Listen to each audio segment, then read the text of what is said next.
হরে কৃষ্ণ, দণ্ডবত প্রণাম। আজ শুনবেন এই ভিডিওতে আমার জীবনের সবচেয়ে বড় এক দুঃখের ঘটনা এবং আমি এই যে আধ্যাত্মিক লাইনে এসেছি সেই আধ্যাত্মিক লাইনে আসার প্রধান কাহিনী। আজ থেকে বেশ কয়েক বছর আগে আমি বিশেষ করে সাধু সঙ্গে একটু ভালো লাগতো, তো কোনো একটা অনুষ্ঠানে আমি যাই। একজন হিন্দিভাষী ব্যক্তি, ধার্মিক ব্যক্তি, বাংলা জানতেন। তিনি আমার জীবনে এমন একটা কথা বলেন এবং এমন একটা বাক্যবাণ ছোড়েন যে বাক্যবাণে আমি মর্মাহত হয়ে যাই। আজ সেই মর্মাহত বাক্যবাণকে এই আধ্যাত্মিক জীবনে নিয়ে আসার জন্য সেটা বাণ হিসেবে কাজ করেছিল। তো তার সঙ্গে আমার কথা হতে হতে এবং সেখানে আমি এখানে অনেকেই, তিনি বললেন, রাগ বাঙালি তোর বড়াপ্পনা, তোর পেট তো কবরখানা। আমি বললাম, আপনি সাধু কি বলছেন? রাগ রাগ বাঙালি তোর বড়াপ্পনা, মানে খুব বড় কথা বলছে, তোর পেট তো কবরখানা। আমি বলি, জানেন আপনি কি বলতে চাইছেন? বলে, আমি ভালো রকম জানি। সাধু এরকম কথা বলছেন কি করে? আমার পেট তো কবরখানা। বলে, এই লেখাপড়া কিছু জানিস? বলে, অবশ্যই জানি। পেটে কিছু কালি আছে, বিদ্যার কালি টালি কিছু আছে? বলে, অবশ্যই আছে। বলুন আপনি কি বলতে চাইছেন? বলে, শোনো, একদম মন দিয়ে শুনবে। কবরস্থানের নাম শুনছ? কবরখানার নাম শুনছ? আমি ভালো রকম শুনেছি। বলতো কি হয়? বলে, কেন? ইসলাম ধর্মাবলম্বী যারা মুসলমান, যখন তাদের কেউ মারা যায়, তাদের যেখানে পোতা হয়, মাটিতে যেখানে পোতা হয়, তাকে বলে কবরস্থান, কবরখানা। মানে কি? যেখানে মৃত শরীরকে পোতা হয় তাকে বলে কবরখানা। তো বলছে, সত্য করে বলতো, ওদের এই কবরে কয়জনকে পোতে? বলে, একটা কবরে একজনকে পোতে। আচ্ছা, শিওর? বলে, হ্যাঁ শিওর। আচ্ছা, ওদের কবরে যাদেরকে পোতে তারা কি সবাই মার্ডার তাদেরকেই পোতে, না নর্মাল ডেথ তাদেরকেও পোতে? বলি, না রে ভাই, আমি তো জানি না, তবে মার্ডার এবং নর্মাল ডেথ দুটাই তো পোতে। আচ্ছা বলতো, কোনটার ভাগ বেশি, নর্মাল ডেথ সাধারণ মৃত্যু, না মার্ডার খুনি অপমৃত্যু অকাল মৃত্যু? বলি, না না, ও তো 100% ভিতরে কোনো রকমের দৈবধাতে একটা অকাল মৃত্যু, অপমৃত্যু, অ্যাক্সিডেন্ট অত্যন্ত বিরল, হয়তো হাজারে একটা হতে পারে, না হতেও পারে। বলে, সত্য করে বল, মাথা ঠান্ডা করে বলবি, যেখানে মৃত শরীরকে পোতা হয় সেটা যদি কবরস্থান হয়, আর মুসলমান ইসলাম ভাইদের যে কবরস্থানে হাজারে একটা অপমৃত্যু কিংবা অকাল মৃত্যু না হতেও পারে, সুতরাং ওদের ওটা যদি কবরখানা হয়, বলতো তুই তোর মুখ দিয়ে কতগুলো প্রাণীকে তোর পেটে পুঁতেছিস, আর তোর পেটে যাদেরকে পুঁতেছিস তারা কি কেউ নর্মাল ডেথ, না প্রত্যেকটা খুন, প্রত্যেকটা অপমৃত্যু, প্রত্যেকটা অকাল মৃত্যু?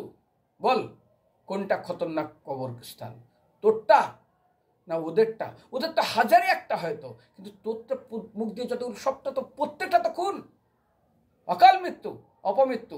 বল সত্য না মিথ্যা? আমি বললাম, না। এখানে আমি একদম চুপ হয়ে গেলাম ওনার এই যুক্তিতে। তিনি আমাকে বললেন, এই তুই ডিসকভারি দেখেছিস? আমি বলি, হ্যাঁ, অ্যানিম্যাল প্ল্যান্টস আমি দেখেছি। আচ্ছা তুই দেখ তো, একটা প্রাণী তার বাঁচার জন্য প্রাণ দিয়ে লড়ে, শেষ নিঃশ্বাস পর্যন্ত তার প্রাণ এত প্রিয়, সে প্রাণের জন্য কিভাবে লড়তে লড়তে হয়তো শেষে পারে না, মৃত্যুবরণ করে, কিন্তু শেষ পর্যন্ত চেষ্টা করে কিনা, কত তার কষ্ট হয়। বলে, হ্যাঁ, ওটা আমি দেখেছি। তাহলে চিন্তা কর, প্রত্যেকটা ব্যক্তি তার প্রাণটা কত প্রিয়, আর যখন তোরা সেটাকে মারিস তার কত কষ্ট হয়, ওটা তুই দেখেছিস? আল্লাহ, ওটাও আমি দেখেছি। তো চিন্তা করো। আচ্ছা তুই বলতো, তুই ধর একটা মুরগি পুষেছিস, সেই মুরগিটা কেউ যদি ঠ্যাং ভেঙে দেয়, তুই তার সঙ্গে কি করবি? ঝগড়া করবি কিনা? আরে তোর কুকুরকে যদি কেউ একটু মার, তাই তোর ব্যথা হলো? আমরা অবশ্যই ব্যথা, তোকে মারলো না, তোর ঠ্যাং ভাঙেনি, তো তোর না ওটা আমার প্রিয়, আমি পুষেছি। তাই তোর একটা প্রিয় পোষা জিনিসকে যদি মারার পরে এত কষ্ট হয়, আর যে সমস্ত প্রাণীগুলোকে তোরা মারিস তার কষ্টটা দেখিস না? বলে, আমি দেখেছি। বলে, আরেকটা গল্প শুনতো, তোকে শোনাই। হলে বলো। শোন, একজনের স্ত্রী আর স্বামী দুজন ঝগড়া হচ্ছে, তো স্ত্রী আর স্বামী ভুল বোঝাবুঝি করে, স্ত্রীর দোষ নয়, বিনা দোষে বিনা অন্যায়ে স্বামী তাকে দুটো থাপ্পড় মারল এবং গালি দিল, সব ঘরের ভিতরে। ওই স্ত্রীটার আনন্দ হবে না কষ্ট হবে? আমি বলি, তো কষ্ট হবেই। আচ্ছা ওই মায়ের আর ওই গালি যদি বাড়ির পরিবারের সবার সামনে দেয়, ভাই আরও কষ্ট হবে। আচ্ছা ওই মায়ের ওই গালি যদি ওই স্ত্রীর বাবার বাড়িতে সবার সামনে দেয়, তাহলে সুইসাইড করবে, আরও বেশি কষ্ট সহ্য করতে পারবে না। একটা গালি, একটা থাপ্পড় যদি এত কষ্ট দিতে পারে, আর একটা প্রাণীকে যখন মারা হয় তার কষ্টটা তোমরা দেখতে পাও না? আচ্ছা তুই তো পড়াশোনা কিছু করেছিস, বলতো তুই পড়িস তো ছোটোবেলায়? আমি কি পড়েছেন? বলতে জীবত্তা মহাপাপ না মহাপুণ্য? আমি দেখুন, আমি শিখে এসেছি বাড়িতে, শুনেছি জীবত্তা মহাপাপ, অহিংসা, আমি অহিংসা পরম ধর্ম। বলে জীবে প্রেম, বলে জীবে প্রেম করে যেইজন সেইজন সে বিশেষ ঈশ্বর। তাহলে তোমরা কি জীবে প্রেম করো, মুখের জীবের না ভগবানের সৃষ্ট জীব যার জীবন আছে? আমি তার প্রশ্নের উত্তর সত্যি নিরুত্তর ছিলাম। এই সাধু হওয়ার পর আমার জীবনে একটা ঘটনা ঘটে। একজন মাতাজি আমার মন্দিরে আসে, এসে তিনি একটা ছোট কাহিনী বলে। কাহিনীটা এরকম ছিল, বাচ্চা তখন 3 বছর 3.5 বছর পড়তে গেছে, বাচ্চাটা ভক্ত মেয়ে, তো স্কুলে ভর্তি হতে গেছে। ম্যাডাম তাকে জিজ্ঞাসা করছে, তুমি কি খেতে ভালোবাসো? বলছে আমি প্রসাদ খেতে ভালোবাসি। বলে প্রসাদ? বলে ভোগ। ভোগ ভোগ না, ভোগ মানে কষ্ট, ভোগ মানে ভোগান্তি।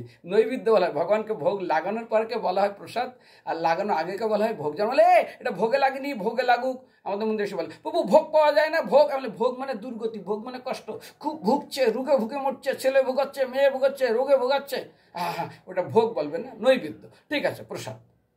তো বলছে ওই ম্যাডাম জিজ্ঞাসা করছে বাচ্চারা, তুমি কি খেতে ভালোবাসো? প্রসাদ খেতে ভালোবাসি। এবার বাচ্চারা, ম্যাডাম আপনি কি খান, কি খেতে ভালোবাসেন? মাংস।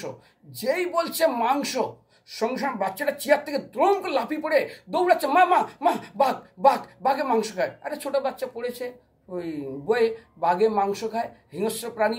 ওনার প্রাণে মানে আতঙ্কে বাচ্চাটা একদম ভয় পেয়ে গেছে এবং চেয়ার থেকে লাফিয়ে দৌড়াচ্ছে, মা বাঘ বাঘ, মাংস খায়।